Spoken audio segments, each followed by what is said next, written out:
La Guinée face au défi d'une nouvelle transition réussie. Après celle de 2018 dirigée par le capitaine Moussa Dadis Camara et ses compagnons, la quasi-totalité des Guinéens pensaient qu'il n'était plus possible pour un militaire de prendre le pouvoir par les armes.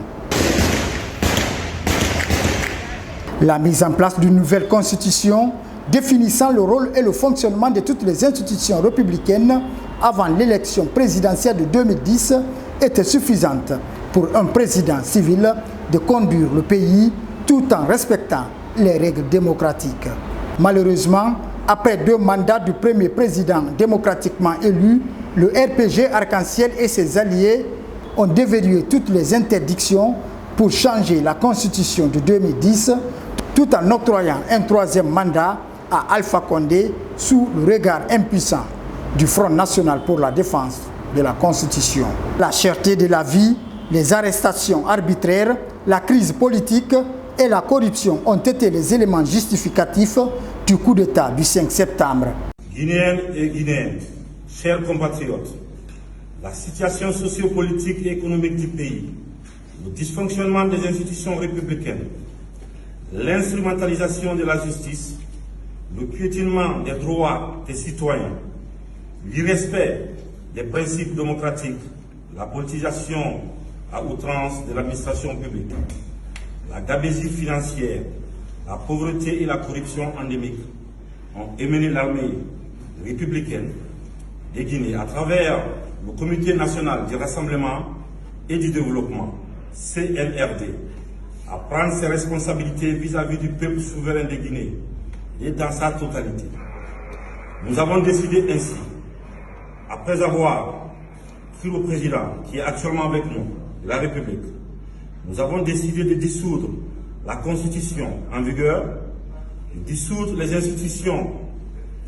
Nous avons décidé aussi de dissoudre le gouvernement et la fermeture des frontières terrestres et aériennes. Nous appelons nos frères d'armes à l'unité afin de répondre aux aspirations légitimes du peuple de Guinée. Nous les invitons également chacun, à ce qui le concerne, de rester dans les casernes et continuer leurs activités régaliennes. Nous n'avons pas, on ne va pas reprendre les erreurs du passé. Nous allons nous concentrer sur le devoir. Apparemment, cet ancien légionnaire français connaît les maux dont souffre la population guinéenne de 1958 à nos jours. Mais comment faire face aux multiples problèmes auxquels la population est confrontée? Comment éviter le scénario de la dernière transition? Pour comprendre cette démarche, nous avons donné la parole aux acteurs de la société civile, mais aussi à certains hommes politiques. Avant le coup d'État du 5 septembre, l'ANAD était dans une position de revendication de sa victoire supposée volée par le RPG Arc-en-Ciel. C'est à l'arrivée des militaires au pouvoir que l'ANAD a décidé d'abandonner ce combat. Un espoir qui n'a été qu'une courte durée, selon Diabati Doré. J'avoue que tout le monde savait que les 11 dernières années, les Guinéens ont trop souffert et M. Alpha Condé s'est endetté pour faire un 3e mandat. Et malheureusement, il n'a pas pu aller jusqu'au bout. Et Dieu merci parce que nous avons gagné les élections. Vous avez parlé tout à l'heure de l'ANAD. L'ANAD a bel et bien gagné les élections du 18 octobre. Et le colonel, quand il est venu, son premier discours, c'était rassurant. Parce que nous sommes confiants que notre électorat vraiment est constant. Même si on organise les élections aujourd'hui ou demain, nous allons gagner. Et à l'époque, on pouvait réclamer notre victoire. Mais comme le discours était rassurant, nous sommes dit écoutez, et continuons à les applaudir, à les soutenir, pour qu'ils nous organisent des élections transparentes et crédibles. Mais du 5 septembre jusqu'à aujourd'hui qui est le 20, quand on fait le diagnostic, le parcours, et vous comprendrez que réellement le bâton est en train de tanguer. Parce que le discours, ce n'est pas ça qui compte, mais c'est les actes qu'on pose. Et les actes que le colonel est en train de poser aujourd'hui, c'est inquiétant parce que nous avons l'impression qu'ils n'ont pas l'intention de faire une transition courte. Alors que dans un pays, au fur et à mesure que la transition dure, croyez-moi, ça va susciter des problèmes dans le pays. Il est important qu'on fasse tout possible pour que le pays se retourne à l'ordre constitutionnel. Et cela ne peut se faire sans l'attente de tout le monde, sans le dialogue de tout le monde. Dès le départ, nous sommes demandeurs de dialogue. Et jusqu'à ce mois d'avril, on nous propose une concertation. Et vous l'avez si bien vu, nous n'avons pas pris part à l'ouverture, et que moi j'appelle si l'ouverture et la clôture. Parce que déjà le travail qui a été présenté par le ministre de l'administration, c'est la preuve déjà qu'il y avait une équipe qui avait commencé à travailler et que déjà on nous fait, c'est-à-dire on nous envoie un document ou on nous impose un document pour dire non, il faut proposer un chronogramme. C'est pour cela au sein de l'ANAD, pas l'ANAD seulement, le pays arc-en-ciel, même CORED, beaucoup d'alliances aujourd'hui et de coalitions ont rejeté catégoriquement la proposition du ministre. Et tout ça là, parce qu'ils veulent montrer leur bonne foi, leur bonne volonté à la CEDEAO. Et j'avoue que ces militaires, ce gouvernement n'a pas l'intention de faire une courte transition. Et croyez-moi encore une fois de plus que oui, la manière dont on est en train de partir, c'est inquiétant. Et la population même s'inquiète aujourd'hui. Qui nous conduit? Est-ce que le Mamadi qui était le 5, c'est le même Mamadi qui est là aujourd'hui? Donc en résumé, je pourrais vous dire que la transition, là où nous sommes aujourd'hui, franchement, bon nombre de la population ne soutient plus le colonel et son équipe. Un avis qui n'est pas totalement partagé au sein de la CPR que dirige Dr Fayamini Monu. Pour lui, cette transition ne doit pas être résumée uniquement sur l'organisation d'une élection présidentielle. C'est de la Guinée dont on parle, notre pays. On n'a même pas une histoire commune. Parlez d'un seul événement historique de notre pays, vous aurez autant de points de vue qu'il y a de tribus dans notre pays. Ça ne nous réveille pas. Ça doit nous réveiller. Donc, ce qu'il aurait fallu faire, c'est procéder à une sensibilisation à outrance pour amener chacun à prendre conscience que ceci est extrêmement important et c'est un passage obligé. Il y a peut-être la sensibilisation qui doit se faire de façon encore plus abondante, pas seulement par rapport aux assises, mais par rapport à toutes les actions. Parce qu'une action publique, quand vous devez la poser, n'est-ce pas, informer, sensibiliser, pour amener la population à comprendre dans quelle direction vous partez. Et si la population sait dans quelle direction, quel est l'intérêt de ce que vous allez poser comme acte, il n'y a pas de raison que la population ne suive pas. C'est ce que je recommande au CNRD, ce que je recommande au gouvernement. Du côté des collègues, que ce soit des organisations de la société civile, que ce soit des partis politiques, il faut pour une fois, on n'est pas au moment où chacun doit sortir, c'est pas moi, ses forces en termes de mobilisation. Non, non, non, ce moment-là va venir. Quand tout sera mis en place, il y aura des compétitions au cours desquelles chacun va montrer qu'il est fort ou que l'autre est faible. Mais maintenant là, c'est d'abord participer à construire quelque chose qui nous ressemble et sur lequel, qui peut nous permettre d'améliorer notre vivre ensemble. Et c'est cela, c'est-à-dire jeter les bases. Parce qu'on a dit, c'est la transition de la refondation. Ceci est extrêmement important. Depuis un certain temps, une frange de la classe politique guinéenne doute sur la conduite de la transition. Une inquiétude que tente d'énumérer cet ancien collaborateur d'Alpha Condé. Le cas de concertation, c'est copain-copain. Déjà, si nous sommes d'accord, nous pouvons se concerter pour échanger. Mais aujourd'hui, il y a un climat de méfiance. La classe politique ne fait plus confiance au CNRD. Ce que les gens ne disent pas plus haut, c'est ce que j'ai en train de vous dire là. Il y a une réelle crise. Ce que moi, personnellement, je n'avais pas souhaité, c'est ce qui est en train de se passer maintenant. Aujourd'hui, on ne fait plus confiance au CNRD. Nous avions des préoccupations. Vous-même, journaliste, vous ne connaissez même pas qui est membre du CNDD, qui ne l'est pas. Aujourd'hui, s'il y a quelque chose qui arrive, parce que c'est le peuple, on ne peut pas gérer toute une nation avec l'amateurisme.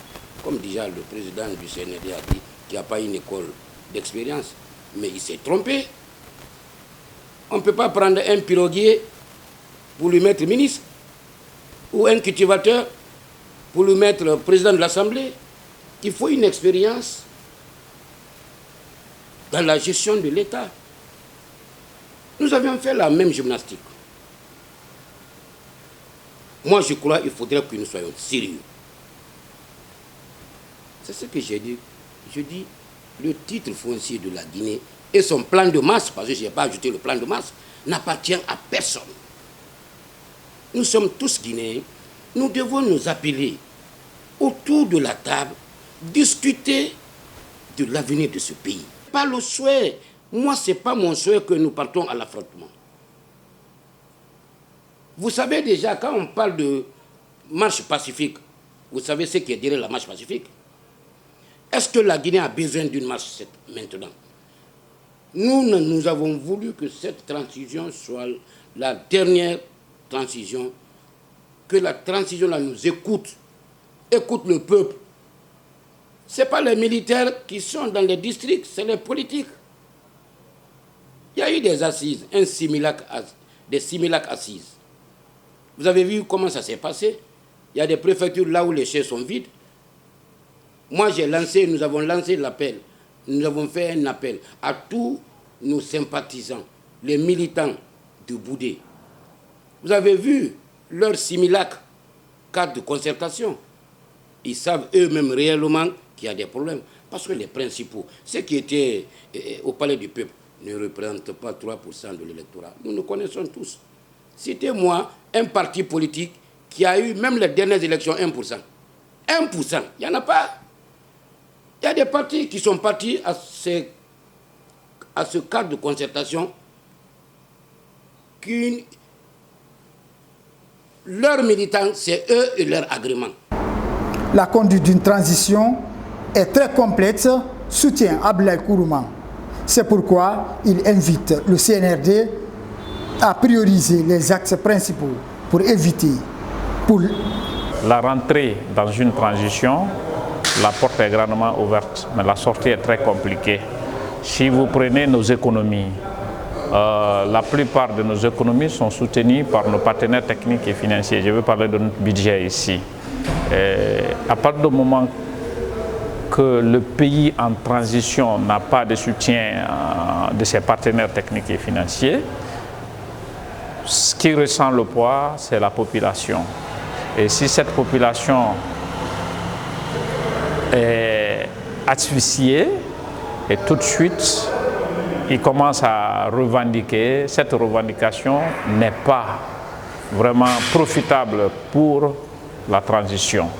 Donc sur ce, il ne faut pas minimiser les partenariats avec la CEDEAO, l'Union africaine, en un mot la communauté internationale.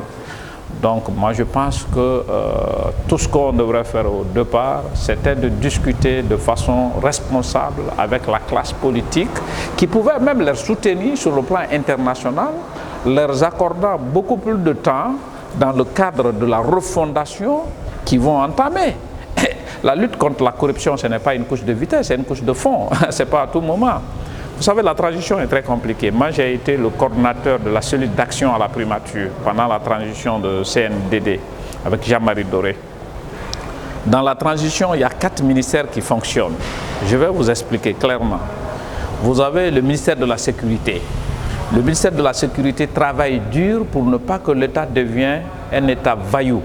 Parce que pendant la normale, vous avez ceux qui font le blanchiment d'argent, vous avez les narcotrafiquants, vous avez le grand banditisme, c'est-à-dire les voyous s'installent pendant une période exceptionnelle.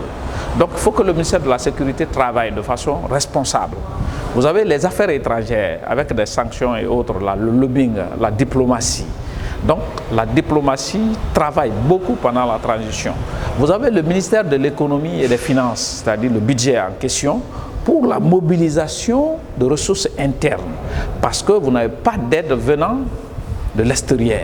Donc le budget travaille beaucoup, c'est-à-dire le pôle économique là travaille beaucoup. C'est ce qui nous permet à payer des fonctionnaires, à faire face aux urgences, parce qu'on n'a plus l'aide extérieure. Nous ne sommes plus avec nos partenaires techniques et financiers à travers la situation exceptionnelle. Vous avez le ministère de l'administration du territoire qui est même la colonne vertébrale de la transition, c'est-à-dire qui organise les élections pour le retour à l'ordre constitutionnel en collaboration avec l'organe en charge d'organisation des élections. Ce sont ces 4 ministères-là qui travaillent. Maintenant, si vous ne le faites pas à temps avec des partenaires réels comme la classe politique réelle, vous allez vous buter à des situations que vous-même, vous ne pouvez pas contrôler. Sur le plan économique, le CNRD a hérité d'une situation où les citoyens tiraient le diable par sa queue. C'est pourquoi cet économiste salue les premières démarches engagées. Le fait qu'on a eu à constater dans les raisons le fait que l'essence était montée à 11 000. L'État aussi avait diminué les salaires des fonctionnaires, également pour un peu booster le budget de la présidence.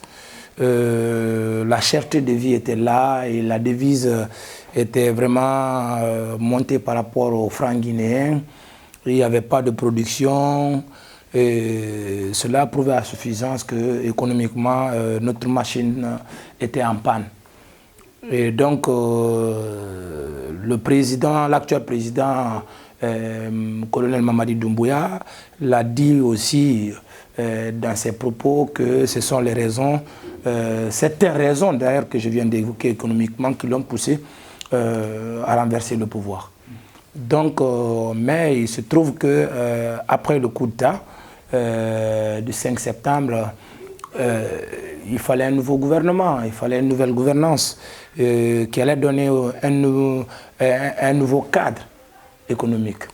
Cela va sans dire que les premières dispositions prises par le CNRD avaient rassuré tout le monde économiquement. Vous savez, quand vous êtes vous venez vous trouver que votre maison est inondée, votre maison inondée est là, la première des choses que vous faites, vous fermez le robinet qui inonde votre maison. Et c'est ce que le CNRD a fait. Il a interdit toutes les sorties de fonds. Et la deuxième des choses, il faut absorber l'eau qui s'est étalée dans votre maison. Le CNRD a procédé aux ailes de compte. Il a fait le gel de compte pour empêcher l'eau de sortir. Il faut absorber, il a engagé les audits. Il faut absorber le contenu de l'eau. C'est une bonne chose, mais sauf que dans la procédure a été violée par un droit. Il a fait des choses qu'il ne devait pas faire lui-même, c'était d'autres institutions qui devaient le faire. Et il y a en matière économique le temps. Et n'importe quel projet d'ailleurs, il y a un problème de temps. C'est-à-dire le gel de compte ne devait pas prendre assez de temps. Parce que ça a des effets cliqués, ça a des effets d'annonce, ça a des effets sur le comportement des autres agents économiques. Donc cela a effrayé dans la durée, a effrayé les investisseurs, ça a effrayé les opérateurs économiques surtout, qui ont un impact sur l'économie guinéenne. Donc ils se sont abstenus à investir. Et comme ils se sont abstenus à investir, vous allez le constater, la devise, le franc guinéen s'est apprécié auprès de la devise. Beaucoup de personnes se disent, mais comment est-ce possible aujourd'hui le franc guinéen prend de la valeur auprès de la devise et que, contrairement, les prix haussent. C'est simple. Les grands demandeurs aujourd'hui de devises, c'est les opérateurs économiques. L'autre côté qui demande aussi assez de devises, c'est les missions du gouvernement, des membres du gouvernement. Donc il se trouve que, puisque nous sommes dans des sanctions économiques, nous sommes dans des sanctions géographiques, il se trouve que nous ne sortons pas beaucoup. Est-ce que vous voyez? Et le CNRD a engagé un système de lutte contre la corruption. Donc, il n'y a plus de surfacturation de frais de mission. Donc, il n'y a pas assez de missions, il n'y a pas assez de surfacturation des frais de mission, il n'y a pas ici besoin ou il n'y a pas demande de devises par les opérateurs économiques. C'est-à-dire qu'ils sont dans le besoin d'aller acheter les marchandises et importer en Guinée. Donc ces gens-là ne demandent pas. Et nous sommes dans un système monétaire,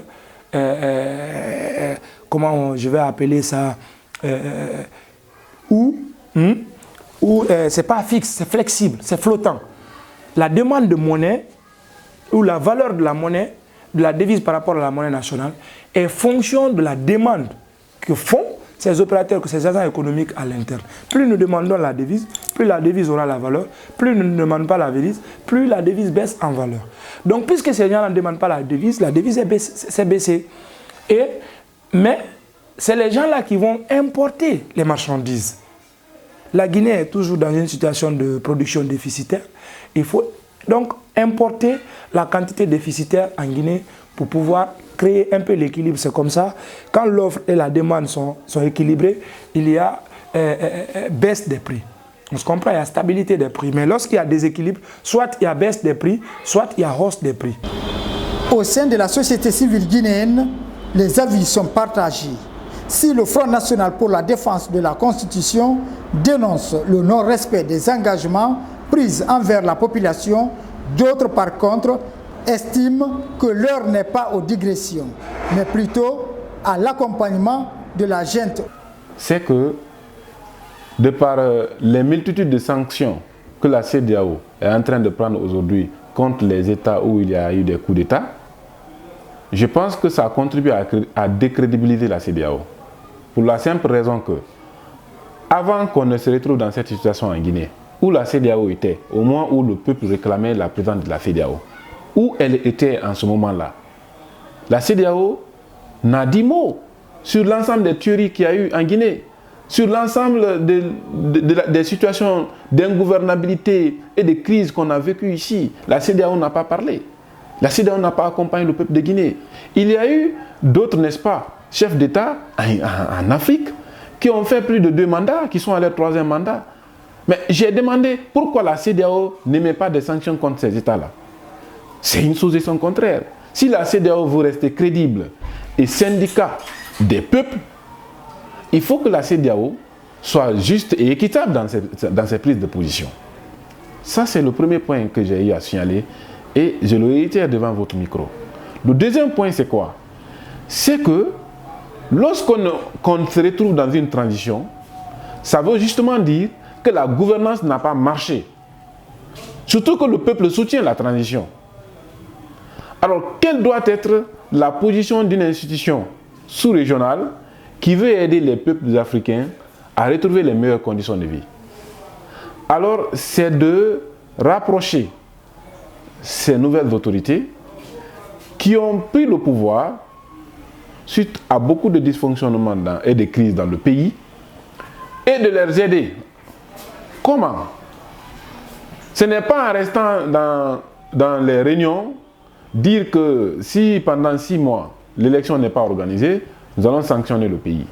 Non, c'est de venir voir quelles sont les difficultés auxquelles le pays est confronté et de les aider. S'il y a un problème d'efficacité, s'il y a un problème de capacité, s'il y a un problème de formation, aider le pays, l'ensemble des organes de la transition à être bien formés et atteindre rapidement les résultats pour le retour, n'est-ce pas, du pays à l'ordre constitutionnel. J'apprécie ce que le PNUD vient de faire avec le CNT. Ils ont appuyé le CNT pour avoir un renforcement de capacité, non seulement du personnel, mais des conseils nationaux. C'est en cela qu'on peut rapidement atteindre les résultats. Alors, l'autre point, c'est quoi? Que la CEDEAO doit justement comprendre. Le rapport de force n'est pas bon pour le peuple. Pourquoi? Les sanctions, ils ne doivent pas seulement voir les nouvelles autorités, surtout que l'impact est peu sur leur vie, mais c'est la population qui en souffre. Donc il faut revoir les sanctions.